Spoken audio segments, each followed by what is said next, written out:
প্রচণ্ড গরম। তাই ক্রিম তৈরি বিট করার পরে সেই ক্রিমটা লং টাইম পর্যন্ত বাহিরে রেখে ফুল তৈরি, কালার মিক্সিং, সাথে cake decoration A to Z অনেক বেশি সেনসিটিভ একটা কাজ বেকিংয়ের জগতে। এখন এর সমাধান হচ্ছে একটি মাত্র টিপস। সেই টিপসটা হচ্ছে খুব দ্রুততার সাথে প্রচণ্ড গরমে যাতে করে ক্রিমটা নরম না হয় তাই।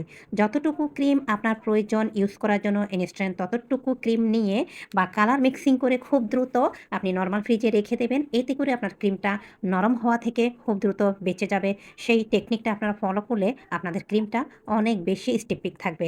যতটুকু প্রয়োজন কেক ডেকোরেশনের জন্য বা কালার মিক্সিং এর জন্য ততটুকু নিয়ে বাকি ক্রিমটা দ্রুত নরমাল ফ্রিজে রেখে দেবেন। এই একটি মাত্র টিপসই শুধুমাত্র আপনার ক্রিমটা কেক ডেকোরেশনের শুরু থেকে শেষ অবধি পর্যন্ত স্টিফিক রাখতে অনেক বেশি সাহায্য করবে। কারণ প্রচণ্ড গরমের মধ্যে ক্রিম ব্যালেন্স করা বা ক্রিম হ্যান্ডেল করা অনেক রিস্কি একটা কাজ। বিশেষ করে যারা নতুন তাদের উদ্দেশ্যে তারা চাইলে এই টিপসটা ফলো করতে পারেন।